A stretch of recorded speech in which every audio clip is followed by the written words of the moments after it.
Is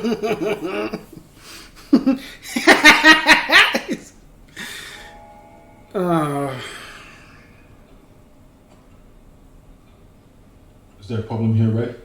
I don't know. Is there a problem here, Fletcher? I see no problem at all. I forgot to wash my hands. Next time, call first. Sorry, Gav. You haven't heard a whisper. Look at so much bush going missing and nobody know nothing. I've heard nothing, Coach. Honestly, nothing on the street.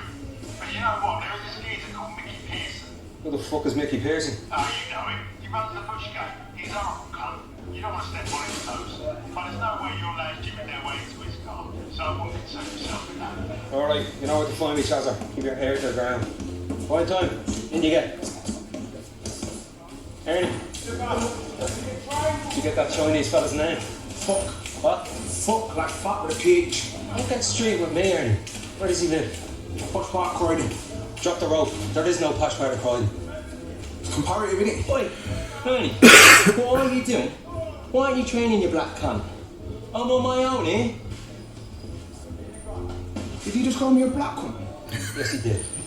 You can't do that, that's racist. But you are black and you are a cunt, Ernie. Those are the facts. I don't think Queensland cares what race you're running. The fact that I'm black has nothing to do with the fact I'm a cunt. He didn't say black people were cunts, Ernie. He was being specific to you. One has nothing to do with the other. And I'd go a step further, if I'm not mistaken, and say it was a term of familiar affection. Valentine's a gypsy. I won't call him a pikey cunt. Why not? He might be very understanding. Only if it comes from a place of love, of course. Now, back to the issue at hand. I need that Chinese geezer's address, okay? I'll have it in the morning, coach. Good lad. And coach, What? I've got some good news. What? I found out his weed we took. And now you fucking tell me! Did I say stop? Ernie, this is not the fucking time to keep your cards close to your chest. Just tell me his name is Mickey Pearson. Blimey, coach, you're a gypsy too. You've been reading tea leaves, got a crystal ball. That is not good news, Ernie. Mickey Pearson is terrible news in the face of a violent and expensive life.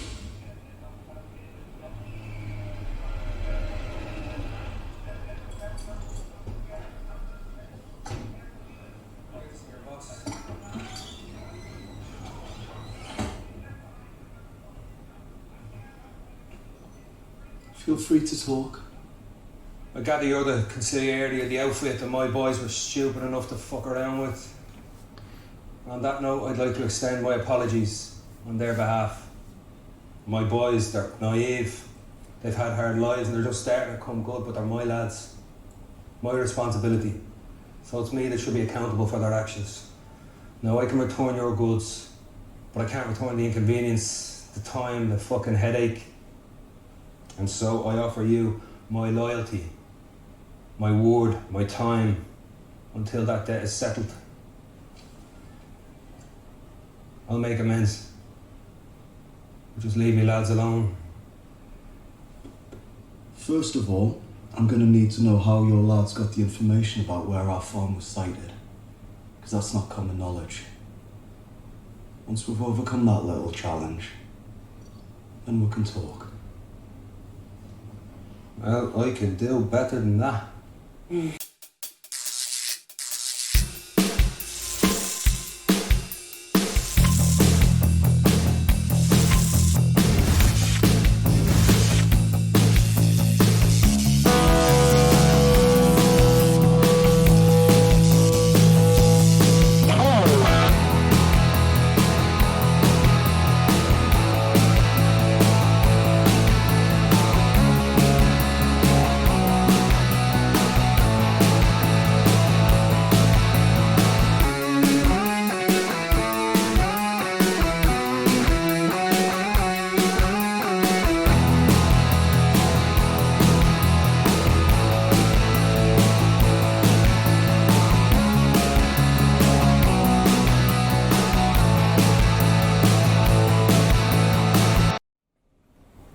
What's going on, ladies and gents in Cyberland? Coming back to you with another film review.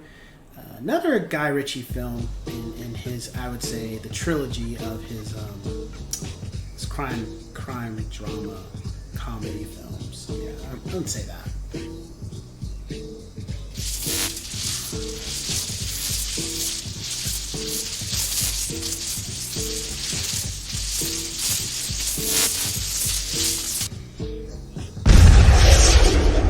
gentlemen. So, this film was kind of like a sleeper. It wasn't something that was totally broadcasted to the public. It was just kind of like people who know Guy Ritchie are going to watch it, but it wasn't something that was advertised to where everybody goes see it. At least it didn't come off that way to me. So, the film, I believe, was put in theaters, but it was also streamed. Because I remember I talked to my mentor about it, and I told him to see it because I had already watched it. And then I think he was able to go see it, but I was able to see it at home. And the film pretty much follows Matthew McConaughey, who is a drug kingpin, but not a kingpin in the sense of like he just kills people, or this is my territory. He's not that type of guy. He's an American, but he don't take no shit. But he's not quick to hurt people or kill people. But he does let people of other criminal organizations understand that, look, I stay under the radar. There's a lot of people that depend on me, which is true. This guy has a lot of people depending on him. Good, wholesome people, and he's very respectful. And he takes, and his attitude is the friends that he has. If somebody hurts them or comes at them really disrespectful, he takes very offense to that. Even though it may have nothing to do with him, because the people he happens to know that he's friends with, they're wholesome, good, self-righteous people. Not want to say self-righteous, but just wholesome, upstanding people. They know that he's involved in something, but as far as they're concerned, they don't look at it that way. They're just like, we know what you do, but we're gonna have dinner at such and such. Feel free to come by. That's how they look at it. It's one thing I've always respected about Matthew McConaughey's character in this film. What I really liked about him is that he is involved in some criminal aspects, but he still allows people to work for him, but in a legitimate way to where they don't have to do what he does, but they can do something and still make a living for themselves or their family. And I really liked how Guy Ritchie did that, because one thing about criminal elements is that we're always told like, oh, all drug dealers are bad, and all people involved in that type of atmosphere, they kill people, or they're going to kill people, they'll set you up or kill you, or it's not always that black and white. Yes, don't get me wrong. You do evil things, you go to evil places, but it's not always every drug dealer is going to, you just talking to them will get you killed. It's not always like that. I would say don't involve yourself with messing with their business, but at the same time, his character shows that there are people that can just work for him, and they don't have to kill anybody, they don't have to hurt anybody, they just do other things. They collect a check, an income, like every other working class person, and when they see him, they see him. And when it's a relationship where they can have tea and crumpets kind of thing. They can have conversations about, hey, what are you planning to do next year? How's everything with the wife? Are you thinking about this or that? How do you feel about the sports team? It's regular conversation. It's never like people who know him have to walk around on eggshells or be afraid. As far as I'm concerned, the people that have to be afraid are the ones that are really into some shit with him and not for the good. So we have him. We have his right-hand man, Charlie Hunnam, the same guy who played Jax Teller in Sons of Anarchy. So it was good to see him in here. I loved him. He was great. We also have Hugh Grant. Colin Farrell was great. Michelle Dockery, that's supposed to be Matthew McConaughey's wife. I don't think I've ever seen her in any films. I don't know. Might have. But for the most part, everybody in here was good. It was it's kind of like it was a different approach that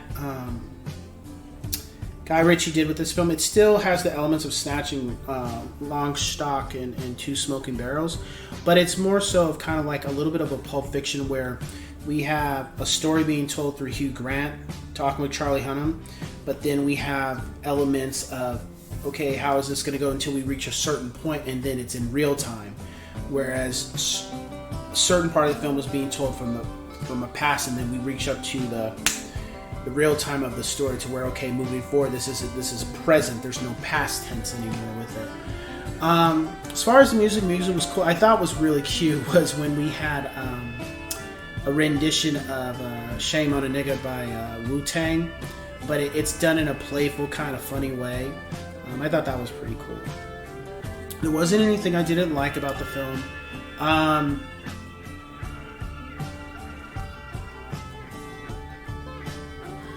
Characters were good. The pace of the film was good. It didn't drag. I did feel like maybe it was a little shorter than the last two he's done in this arena. I could be wrong. I don't know. Maybe sliced off 15 minutes. Maybe. I kind of feel like I would love to see a sequel to this film, just because I feel like there was more story to tell. And besides Matthew McConaughey and Charlie Hunnam, Colin Farrell was really, for what he did with the film, he was great too. I loved his character, the coach. It's like it's like he's from England, but you get this vibe that he's like a Motown. He just gave me this vibe of like R&B type of 60s music type of element from him. It was just really cool.